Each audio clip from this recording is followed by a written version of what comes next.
As some of our viewers know, Michigan Magazine travels the highways of our state with a new acquisition, Sir Bentley, a Yorkie shelter rescue from the Ogama County Animal Shelter.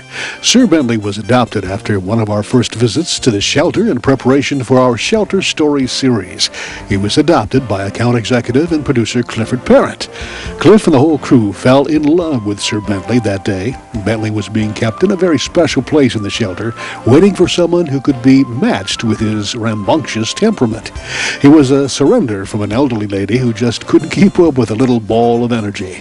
Bentley's days are filled now with travel and excitement, sharing his encounters on his own Facebook page.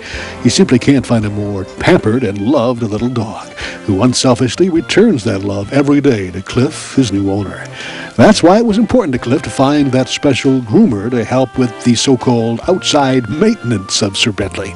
The first thing one must do, as Cliff pointed out, is to find someone you can trust and who has impeccable references. You've got to ask questions and talk to fellow pet owners. With that accomplished, it was easy to decide on a small personal operation in the Iosco County area, whose name says it all: Carey's Gentle Grooming and Supply. Carrie has been a groomer for some time, gathering clientele through that precious technique called word of mouth. Her love of the animals she grooms and cares for has instilled in her a new desire to do more for our four-legged friends. She's now heavily involved in organizing an annual dog show that's raised hundreds of dollars to help purchase food for area shelters. Come on along with us as we learn more about Carrie, her operation, and mission. Our visit began as we introduced Sir Bentley to Carrie, who he instantly took a liking to. Come here, Bentley. Bentley, come here. Come here. Over here. Come here. Yes. He's come on to you. Something's going on here. All right, and then as you don't really want a lot of trimming done, but I just want it trimmed up so he looks decent. I don't want to get him too short for the winter. okay, you want his feet trimmed up pretty good and stuff, though. Those are kind of overgrown. Yeah. And we'll do a sanitary trim.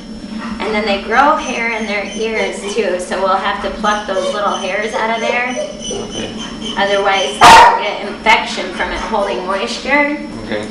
And then we'll make him look like a Yorkie. Carrie, how long have you been in the Hale area? All my life. All your life, eh? Okay. Yeah. You've been grooming how long? 11 years. 11 years. Do you like it? What got you into it?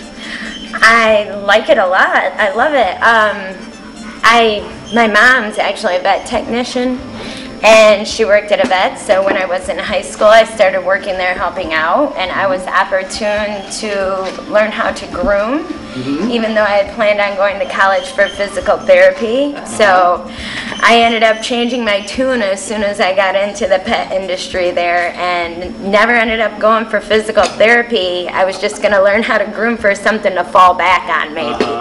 But this is, as soon as I started doing it, I knew I wanted my own shop. I wanted to do this every day, all the time. It's satisfying work here, I tell you. Absolutely. It has its days, you know. It certainly does. But for the most part, every day I wake up wanting to go to work. So you can't complain about that. Yeah, dogs are kind of therapeutic in their own way. I mean, physical therapy, this therapy, you know. Right. You kind of work hand in hand. Absolutely. Yeah. But you're involved a lot in things to, you know, find the animal shelter scene and adoptable dogs. I see you are involved heavily in the dog show every year to help out the animal shelters. Tell us a little bit about your love for the animals. Well, all my life, we've always had a ton of animals, and it's probably started with my mom's love for animals, but they all have their own personality, just like children do, and they crack me up, you know. They're just, each individual one is one of a kind, and, you know, there's no two the same anymore than there is with people, and it's just, you know, they're very loyal, and they care about you. They don't even have to know you, and they care about you, and I love it. It's so cute. They do become family members, and that's kind of a misconception some people might have, that this is a lifelong obligation, because they do become a part of the family. Absolutely, and they're a lot of responsibility too. A lot of people think that it's just kind of a figure or a object that's going to be in their household, when really not only do they become a part of your family because they are so much responsibility, and there's a lot of bonding to be had with taking care of an animal just as there is with a child. And some people kind of get that confused, and they like to buy people pets for, you know, presents, or people just think, oh, I'm just going to get a dog for my kid, but don't realize that they require a ton of care, grooming, feeding, veterinary visits. Like, they need it and they deserve it. And I guess, you know, for the people that, you know, don't care so much and end up neglecting their dog, it's really unfair, you know. Carrie went on to stress that a health and grooming maintenance program depends on the specific breeds, but must be completed on a routine and regular basis. So, Carrie, how about our Sir Bentley? This dog is really a man-made breed. It needs a lot of attention. It has an oily scalp, so it needs to be bathed more often, but its hair grows slower, so it does not have to be cut as often, I guess you would say. But then they still have to come in for regular bathing and, you know, their nails being clipped. Their ears grow hair in them that has to be plucked out regularly. They have glands in their back end that needs to be expressed.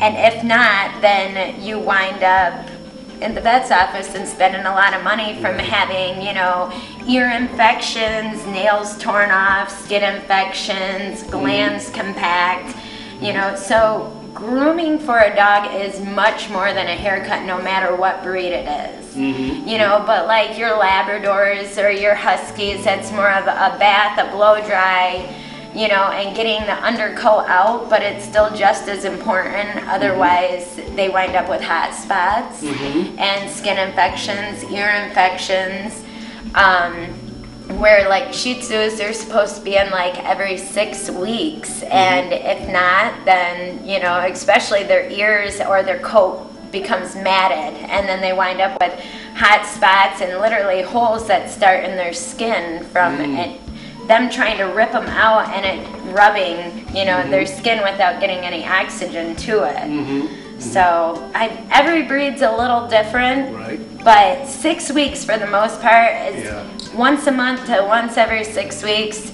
is probably the best way to go. No matter if you want their hair trimmed or not, they still need the attention otherwise. And attention is exactly what Sir Bentley got that day. We're going to continue our visit with Carrie to find out more about her active involvement in the animal rescue shelters in the area, and also attend last year's adoption event and dog show that was held during the annual Hot Air Balloon Festival in Hale. So stay tuned for that, and stay tuned as Carrie will also be bringing you our new series of animal shelter stories, which will highlight the latest available adoptions and rescues from across the state of Michigan. So stay tuned.